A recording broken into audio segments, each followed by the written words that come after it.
right before it lost consciousness, the rats came in, and it was just screaming, and it's such cute little paws. It was like little socks trying to get it off. I don't know what happened, but you seem so fucking concerned about this kitten.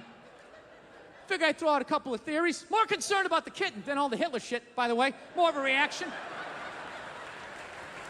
More of a reaction, that's fine. Every crowd's a little bit different. It's not the point of the story, okay? The point of the story was now this lady had to go down to the zoo. She had to tell the gorilla that the kitten was dead, right? So she comes back down to the zoo, and the gorilla's all amped up. This is like its favorite part of the day. Its mind is engaged, and it sees its little friend. And at this point, its vocabulary is like crazy now. And the lady shows up, the gorilla's all amped up, and just looks at her just like, oh, shit! What's up? Yeah! Right? Now, I can't do sign language, so you're gonna have to bear with me through the rest of this bit. I'm gonna do the best I can, all right? So the thing's like, what's up? Yeah! All right? But the zookeeper lady, she has like, you know, just sitting there all sad, you know, trying to think how she's gonna tell it, right? And the gorilla picked up on the vibe. All right, she's kind of like, hello. All right, and all of a sudden the gorilla's energy just comes all down. She just starts looking at the lady like, what's wrong with you? Is there something that I need to know? Huh?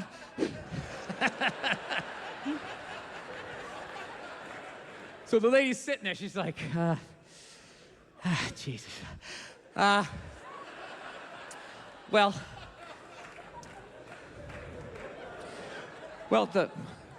the kitty cat, it got hit by a car, and it's fucking dead.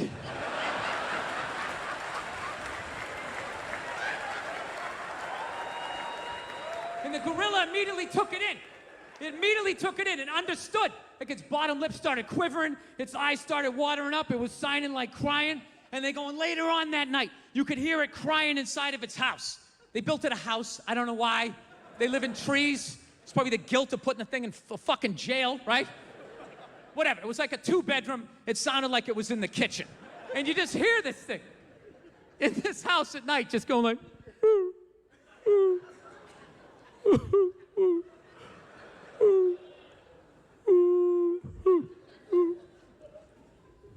and that was the end of the video.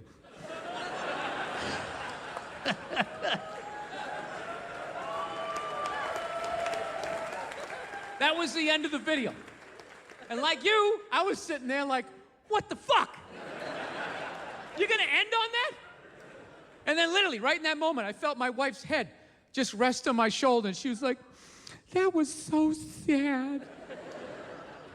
I mean, it was beautiful, but it was sad. And I was just like, get off me.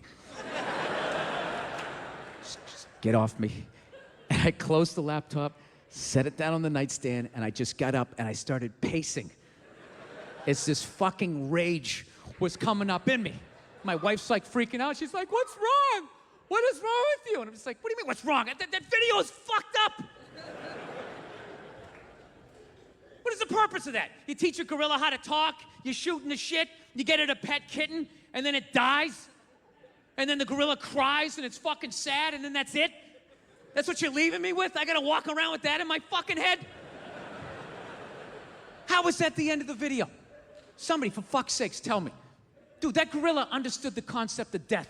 If it understands the concept of death, it understands its own captivity. Okay? So it never dawned on that lady, that whole time she's shooting the shit with them, it never dawned on her to sign to the thing like, hey, like, do you want to get the fuck out of here? Do you hate it in here? Do you want to fucking kill us for sticking you in here away from your friends in the jungle? And the thing would be like, yeah, please, get me out. I beg of you. It fucking sucks in here. Right? And then you could have brainstormed, right? Like, okay, I'm gonna get you out of here. And then the only bad part would be you'd have to deal with the gorilla and it's crazy fucking gorilla idea. You know what I mean? Like brainstorming, it's an escape plan. The gorilla would be like, okay, we'll get a bunch of bananas, we'll throw them and distract them, and then we'll climb out just using our arms. And then you literally just have to sit there going like, okay, not trying to be a dick, but I have a better idea. No disrespect to you, okay? But I'm gonna go to big and tall. I'm gonna get a jacket, a hat, and some fucked up looking shoes, okay? And what I need from you, okay? What I need from you is you gotta lay off this shit, all right? No more of this, okay? No disrespect, okay? I need you to man up, all right? Stand up straight, arm down, stand up straight. Here's the difficult part, right here, okay? Left hand, right foot, right hand, left foot. You got it? Bam, bam. All right? You get that shit down, I'll get you out of here in 10 days. Cool? You're gonna be okay, good, deal. Ah, fuck. All right. See you in 10 days, right? It's like the first day the gorilla's sitting there going like, okay.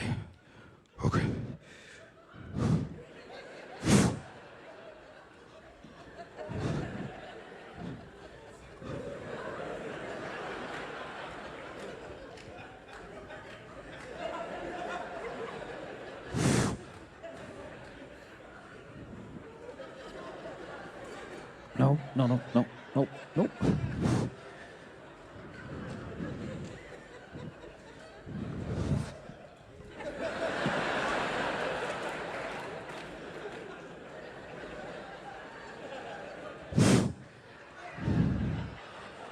Okay.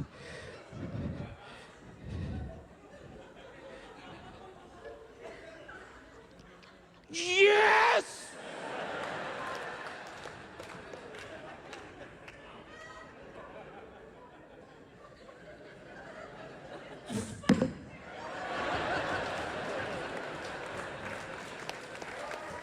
So that's the first day.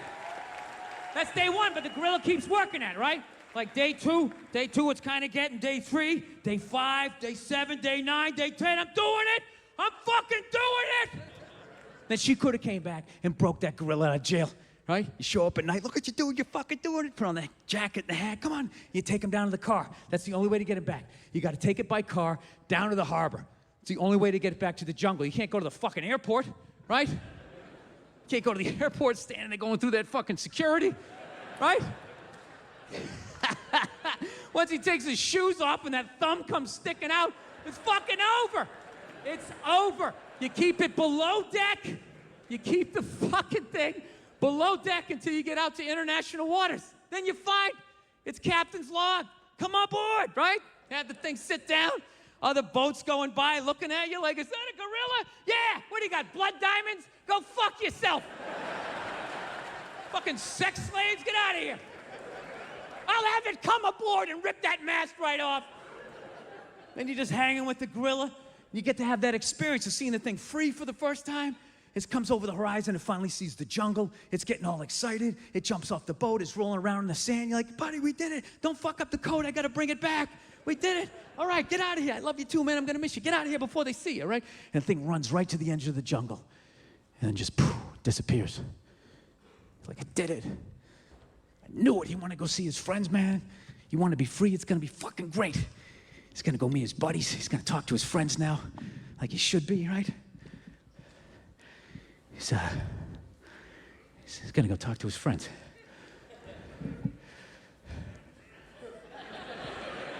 Well, probably teach them how to talk.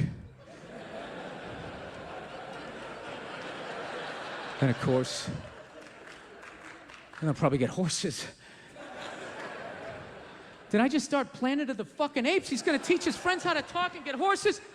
Dude, I gotta kill this fucking thing. I gotta kill it. I fucked up. I gotta kill it. I'm sorry. Where's my Glock? Where the fuck is my Glock? Where is it? It's right here. It was right here. Fuck. And you got a little 6-shooter. Fuck it, I'll take this. And you run into the jungle, but it's a gorilla, so it's long gone. But you can't give up, man. All of society's gonna go down on you. You gotta kill this fucking thing. So you just trudge it through the jungle for months. You get 6, 7 months in, you got like malaria. You're about ready to give up. And out of nowhere, that your buddy just jumps down. Boom, just like, oh shit! What the fuck are you doing here? You just pull out your 6-shooter. Sorry, buddy. I gotta do it. They're gonna be like, but I thought we were friends. Why? Well, you know, because Jesus wanted it that way, you know? There's this whole book, he made us in his image, which we're just, you know, we're better than you know? Sorry, I can't have you talking to other fucking chimps and then you tear down the Statue of Liberty. Everyone's gonna think I'm an asshole. Look, I'll make it quick. And right as you go to pull the trigger, the gorilla pulls out that Glock you couldn't find.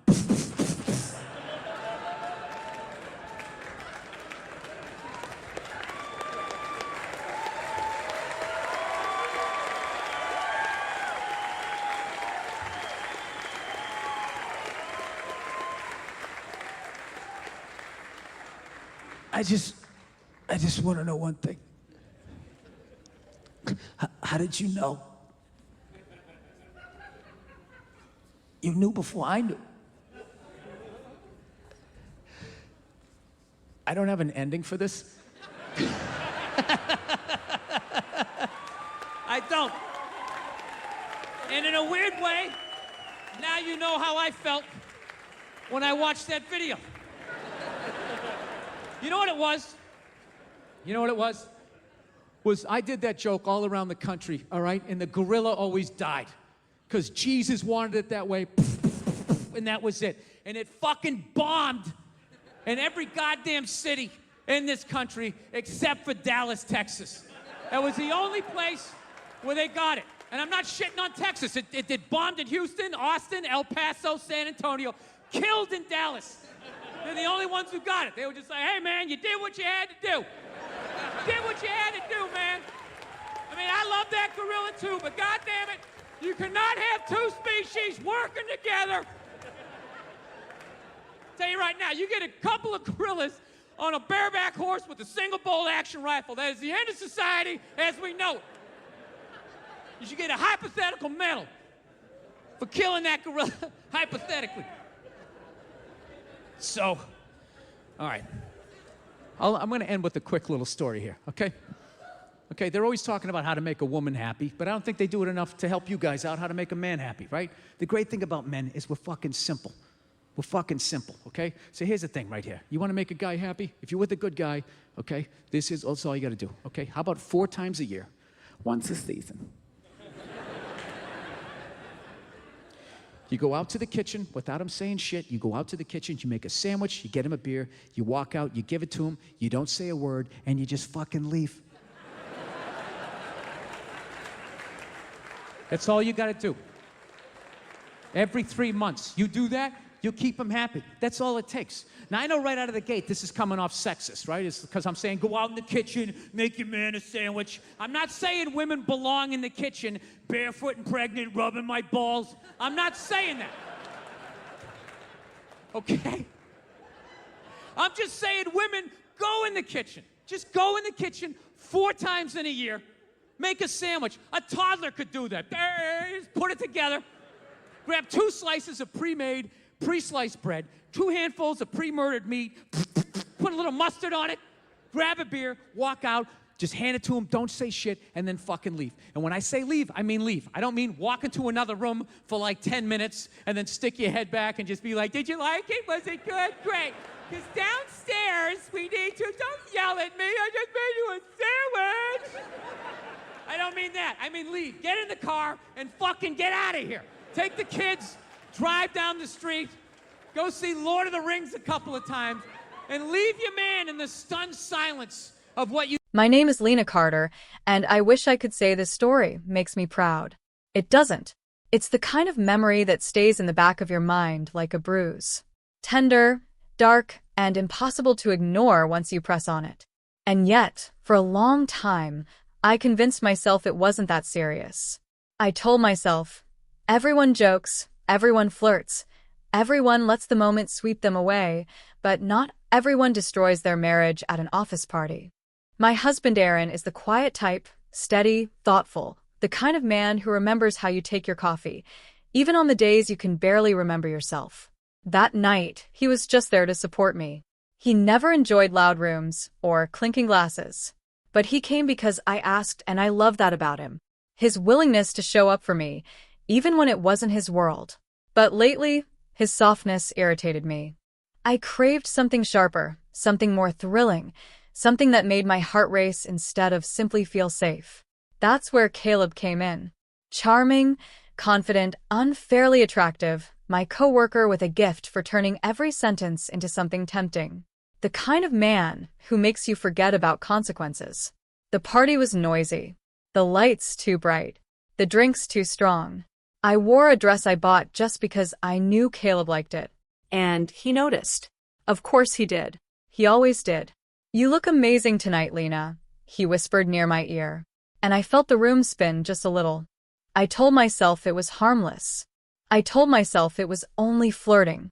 I told myself no one was getting hurt. Then I saw Aaron standing a few feet away, hands in his pockets, that gentle smile on his face, proud to see me shine in a room where he knew no one. And still, I didn't stop. Caleb joked about how I must be exhausted carrying the whole department. And I laughed too loudly, touching his arm like it was natural. I didn't even glance back to see if Aaron heard. If I had, maybe I would have stopped. Maybe. But I didn't. At one point, when Caleb teased me about being too classy for small-town loyalty, I joked back, "Well, someone has to keep my husband interesting." People laughed. I laughed, too. It was cruel. And Aaron heard every word. The change in the room was subtle, like the temperature dropped a few degrees, but I felt it. My laughter faded when I realized the silence behind me wasn't empty. It was him standing there watching me with an expression I had never seen before. Not anger, not heartbreak, something colder, something sharp. He walked toward me slowly on purpose. For a moment, everything else disappeared. Even Caleb stepped back. Aaron's eyes locked onto mine, and my stomach dropped like the floor had vanished beneath me. "Interesting," he said softly. Almost too softly. "Is that what I am to you now?" My mouth went dry. I tried to smile, tried to brush it off as a joke, but the look on his face made the words fall apart before they formed. Everyone was watching. Conversation stopped. Glasses froze in midair. The whole room leaned in without moving. "Aaron, I was just joking." He finished for me, still not smiling. "You make fun of me to impress a man who wouldn't even hold your hair back if you were sick." A few people gasped. Caleb stiffened. I reached for Aaron's arm, but he pulled away. And that small movement hit harder than a slap. Something in his face hardened, like a door inside him slammed shut. When he spoke again, his voice wasn't gentle. It wasn't soft, unsure, or apologetic. It was cold, controlled, almost frightening. "Fine," he said, "if you want to see interesting." He leaned closer, so close I felt his breath by my ear. "I can show you interesting." When he stepped back, the room was completely silent, waiting, watching, holding its breath. And then Aaron did something that changed him from the quiet, harmless man everyone thought he was into someone none of us recognized. Someone who scared me. Someone who froze the room in total shock. Aaron didn't yell. He didn't break anything. He didn't storm out like a wounded husband demanding apologies. That would have been easier to accept, easier to repair. Instead, he did something far worse. He smiled. Not the gentle, patient smile I knew so well. This one was sharp, almost cutting. The kind that makes your body tense before your mind understands. The kind that tells you someone has reached a place where pain no longer holds power. "Aaron," I whispered, my voice shaking. "Please don't make a scene." He murmured with a quiet laugh. "A scene, Lena? I'm done being the quiet man in the corner. Tonight, you wanted a performance." His eyes slid toward Caleb. "Let's give them one." Before I could speak, Aaron moved past me and slipped his hand into the inside pocket of his blazer. For a brief second, fear rushed through me, thinking he was about to do something reckless, but instead he pulled out his phone and raised it like proof. Did you know, he said calmly, that loyalty is only as strong as the person who chooses it? People traded confused glances. Caleb shifted uneasily. Then Aaron went on, his voice steady, almost precise. I'm not angry that you flirted, he said. I'm angry that you thought I was too blind to notice. His eyes locked with mine, or too kind to respond. Heat flooded my face. Shame spread across my skin like fire. I felt exposed, stripped of every ounce of confidence I'd had earlier. Aaron, can we please talk about this somewhere else? I begged. He ignored me. Let me tell you all something about my wife, he said, raising his voice just enough for everyone to hear, not shouting, just sharp enough to cut through the noise. She loves attention, the kind that makes her feel special, desired, but she forgets that the men who give her that attention aren't the ones who stay when life turns ugly. Caleb stiffened, clearly wishing he could disappear. Aaron, stop, I whispered, but he wasn't finished. You see, he continued, while she was busy trying to impress someone who would walk away the moment something brighter came along, she forgot that I've been carrying us both for years, quietly, patiently, because I believed she was worth it. My eyes burned. The truth in his voice hurt more than the embarrassment ever could. And tonight, he added, staring straight at me, I realize she doesn't want a husband. She wants an audience. A soft gasp moved through the room. My throat tightened. Aaron, that's not fair. No, he cut in. What's not fair is pretending to love someone you no longer respect. My heart clenched. I could feel every stare on me. Pity, judgment, shock. Yet none of it hurt as much as knowing he meant every word. What do you want? I whispered. Aaron slowly slipped his wedding ring from his finger. For a moment, he held it between his thumb and forefinger, studying it like something fragile, something already broken. Then he placed it on the table beside us with a soft tap that sounded louder than a scream. Clarity, he said, for both of us. The room froze. No one moved. No one breathed. It was as if time itself had paused. Caleb lifted his hand slightly. Look, man. I think you're taking this too. Aaron turned on him so fast, Caleb stopped mid-sentence. You think I'm doing this because of you? Aaron said quietly. Don't flatter yourself. You were just the spark. The fire was already burning. Caleb stepped back like he'd been struck. Then Aaron looked at me again. Really looked at me with a coldness I never knew he had.